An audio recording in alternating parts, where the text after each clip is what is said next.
All right, good afternoon, folks. And it's been a long time since I've been on podcast mode, and I got the Blue Yeti microphone out. See what I'm saying? It's serious. It's serious. So I wanted to do this podcast style because I wanted to be able to give you the information without any, background noises or just any sort of, what do you call it? Interruptions. This way you guys can listen to it at your own convenience. It's not a live show, and you don't have to worry about missing anything. Now, this is something that I started when I first started the Ruckus Radio podcast, and it was Money Masters. And basically it was a little series that I did every day, about 5 to 10 minutes, about how international bankers gain control of America's bank and the world's bank. How international bankers gain control of America's central bank. As most of us know, the picture is the same for all of us. Most of us are going to be working till we are old. It is very hard for us to save money. Every year they find a way to tax us and tax our salaries, and we have to work harder to make less, and we get to save less because the system is based on debt, and we are constantly spending, we are constantly consuming, and we can't help it because we're being bombarded with commercials and advertisement, spend, billboards, and this and that, and labels. The most important thing they're not telling you is to save your money. So why are so many Americans in debt? And why can't politicians lower debt? Why are both parents today working in a family in dead-end jobs and making less and less? Why is the government saying that the inflation is low? Meanwhile, our buying power is also low and getting lower. The reason for this is since 1864, our banking system is debt-based. All of our money is based on government debt. We cannot extinguish the government debt without extinguishing our money supply. So when they say when politicians talk about paying off the government debt without correcting the banking system is completely impossible. It's a farce and it's a con. That's why the solution does not rely on shrinking the government or national debt, but it really relies on reforming our corrupt banking system. Now, the Federal Reserve in Washington, located on Constitution Avenue, is not federal, nor does it have any reserves. The Fed Reserve was a deception created in 1913 to make Americans think that the American Central Bank operates in the people's interest. The truth is that the Federal Reserve is a private bank, okay? The Federal Reserve is a private bank owned by private stockholders and run purely for their private profit. Again, the truth of the Federal Reserve is nor is it federal, nor does it have reserves. It is a private bank owned by private stockholders and is run purely for their private profit. So, the Fed is a privately owned, profit-making corporation. Understand that. The Federal Reserve is a privately owned, for-profit making corporation. Why can't Congress do something about the Federal Reserve? Either they're ignorant or they're corrupt and they're bought off. Now, back in the days, and a lot of this information, of course, and the people speaking against the Federal Reserve is old information, not false. Just because it's old doesn't make it false. It's been whitewashed and deleted through history books, deleted through history because nobody wants anybody to know of the people that stood up against the Federal Reserve after it was created in 1913. Now, today, you will have nobody ever speak against the Federal Reserve because they're just too powerful. And the banking conglomerate, and when I like to call it a demonic conglomerate, is made up of vampires, real-life vampires that toast on hard-working people's blood, okay? But there was a time when people were brave enough, especially people in Congress were brave enough before, all this technology and all this, got taken over, because you can't talk about the Federal Reserve today. You cannot talk about the banking conglomerate. Any mention of anything that has to deal with the history of America's central bank, you will be penalized. There have been reporters on Fox that have been fired for talking about secret meetings on Jekyll's Island. Is it Jekyll's Island or Devil's Island? I'm not sure, but we'll get into it, because this the information that I'm giving you guys is basically a chronological timeline of the creation of the American Central Bank and where the thinking of central banking comes from.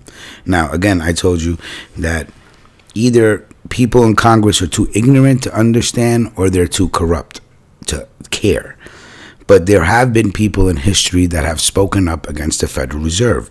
In 1923, Representative Charles A. Lindbergh, father of Lucky Lindy, the pilot, Lucky Lindbergh, from Minnesota, he was a Republican from Minnesota.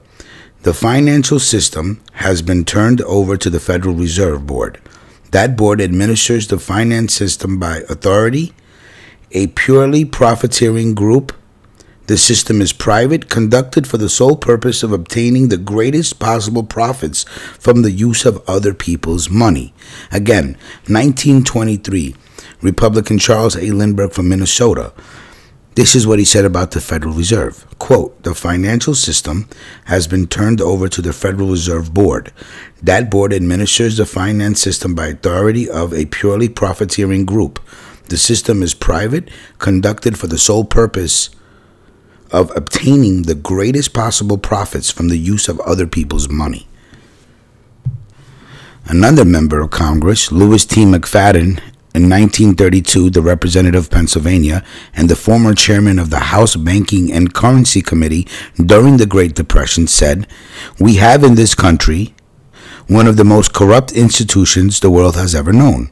I refer to the Federal Reserve Board. This evil institution has impoverished the people of the United States and has practically bankrupted our government.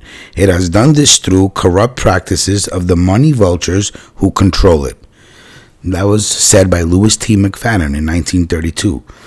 Another member of Congress, and there's not many that speak up against the banking conglomerate, and you're going to see why, because they actually assassinated people throughout history just to keep control of, and listen to this, who has the power to issue the American dollar, okay?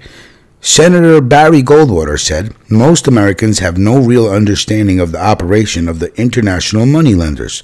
The accounts of the Federal Reserve System have never been audited. It operates outside the control of Congress and manipulates the credit of the United States." I'll say it again. This is said by Senator Barry Goldwater.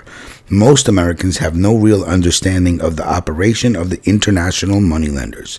The accounts of the Federal Reserve System have never been audited.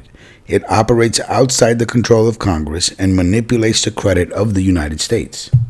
Now, other economists in the 80s, when again you could actually speak against the Federal Reserve before people just started getting blackballed, the Federal Reserve, even though is not part of the federal government, is more powerful than the federal government, more powerful than the president, the Congress, and the courts. And I'm going to tell you why. Who do you think holds all these people's money that make up Congress, Supreme Court, and the president? Where do you think they got their money? In a piggy bank? Under their mattress? Oh, no, no, no, no, no. The banking conglomerate holds the money of the most powerful people in the world. So can you imagine what power they can flex, what political influence they can administer because of the simple fact, hey, not only do we hold your money, but we're the ones that print it and lend it to you. Can you imagine? Can you imagine that? Just right now, close your eyes and think of a monopoly. Now imagine you had the monopoly of printing money. That is the monopoly of all monopolies. But again, we will get to that shortly. The Federal Reserve determines the average person's car payments, what their house payments will be, and whether they have a job or not. And I submit to you, that's complete control. The Federal Reserve is what runs everything. Everything. And here's why. Nobody will ever talk about it. Not anymore. Nobody will ever talk about it. Oh, we'll talk about inflation, but nobody wants to talk about banks, fractional banking. Oh, we're going to talk about it, though. There's a lot of this, I've been watching this and studying this. Money masters, money movers, money makers. This information I gathered was from a guy in the 80s who put out a video and still puts out videos, and we'll talk about him, that still puts out videos just about banking and trying to wake the American people up. In the 80s, he was not allowed to give this video out. It's like a 4-hour video. And I broke it down really, really beautifully. So you guys are really going to enjoy the information you get here. The Fed Reserve is the largest single creditor of the United States. And what have Proverbs told us? The borrowers is and always will be servant to the lender. What one has to understand is since the signing of the Constitution, right up until today, the people who profit from privately owned central banks, as James Madison called them, the money changers, have fought a running battle for control of who gets to print America's money. Do you understand? Who gets to print America's money? Again, think about it. Think of all the monopolies. Monopoly on oil, monopoly on steel, monopoly on gold, monopoly on diamond. But what if you had the monopoly on printing money? Could you think of ways of profiting from printing money? It's just think about that. Think about the power that comes along with those that print our money. Why is who prints the money so important? Obvious. Out of all the monopolies that can exist, can you imagine if you have the monopoly on printing money? There is no more powerful monopoly. There is no more higher than you can go on the capitalistic food chain than those that actually have the power of printing money. They are on the top. They are the 1% of the 1% of the 1%. The ones with the money-making machines, the keys, the codes, the plates, the ink, the paper, the currency. They have the right to print it. Print as much as they want, when they want. And who gets it, who doesn't get it, is up to them.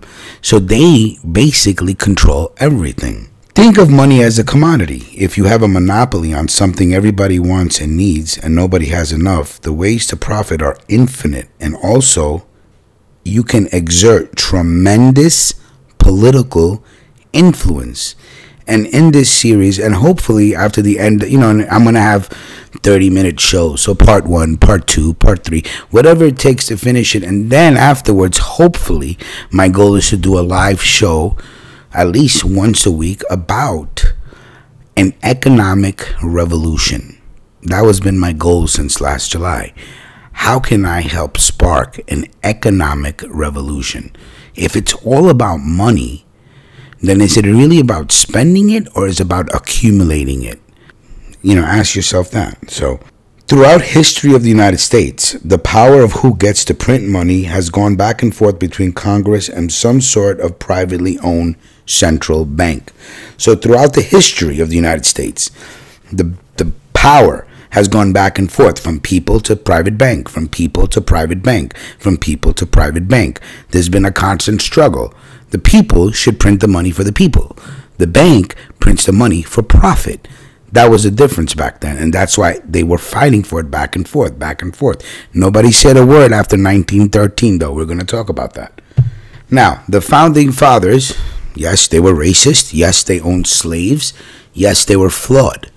But what they didn't understand was money, and they understood that the evil of a privately owned central bank. They saw how the Central Bank of England ran the British national debt to such an extent that Parliament had been forced to place an unfair tax on American colonies.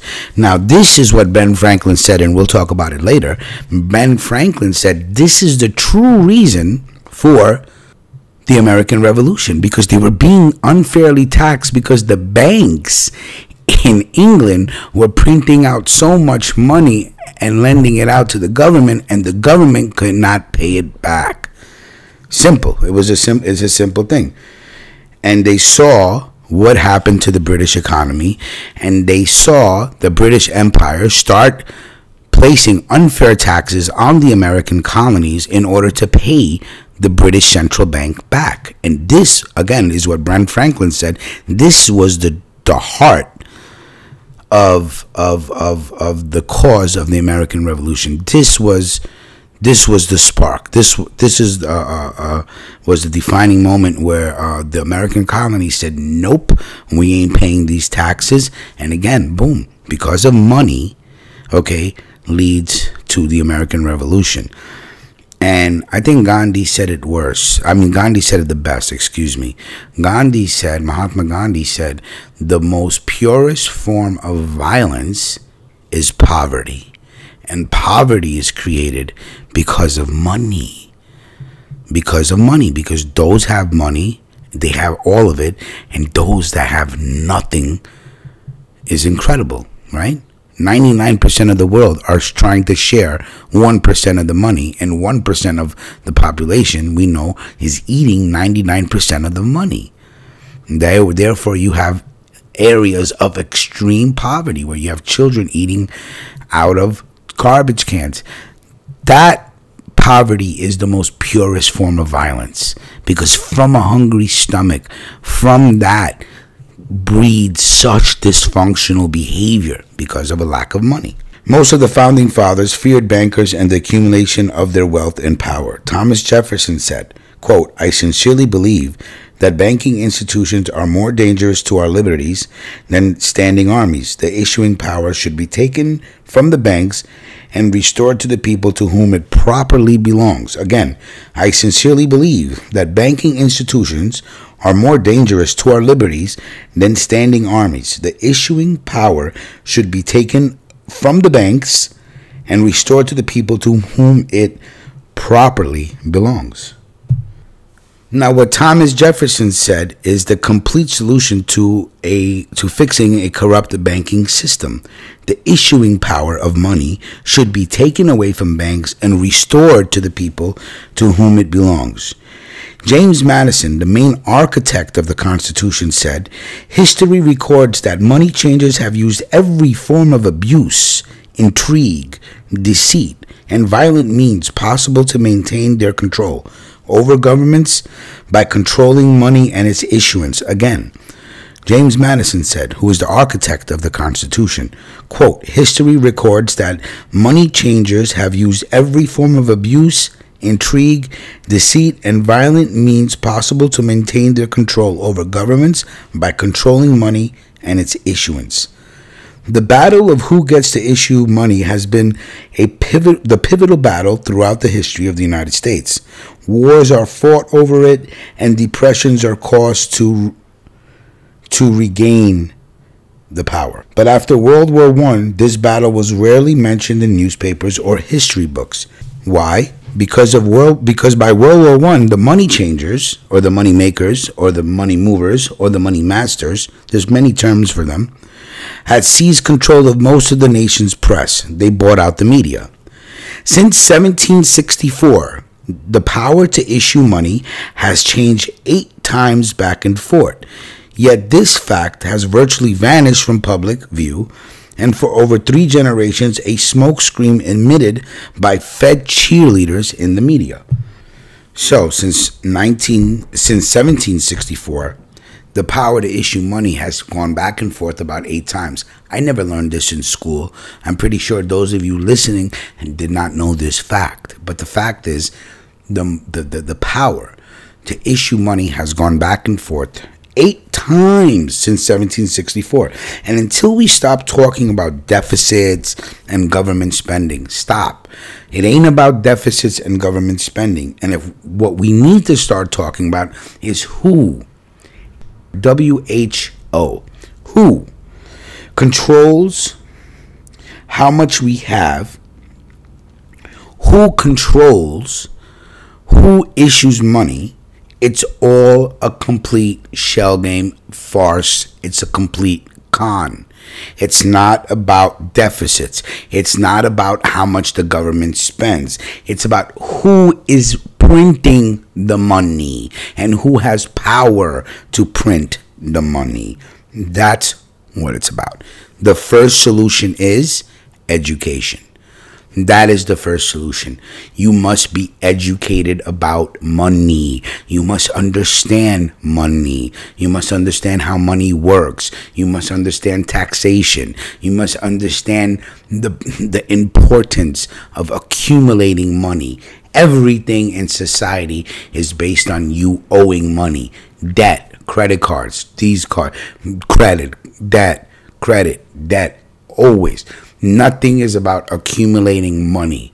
The first step in creating an economic revolution is we must change our behavior when it comes to our attitude about money and materialistic things and depreciation and appreciation. We must educate ourselves on using money, which is slowly depreciating, and gathering it and purchasing something that is appreciating. Our dollars are depreciating every year because, of course, because first of all, those that are printing it whenever they want and not printing it when they want. They're doing this on purpose, and we'll talk about that. Education is the first step in figuring out how to solve this problem. The second thing we must do is act. We must act. We need to start an economic revolution. We need to start controlling consumption.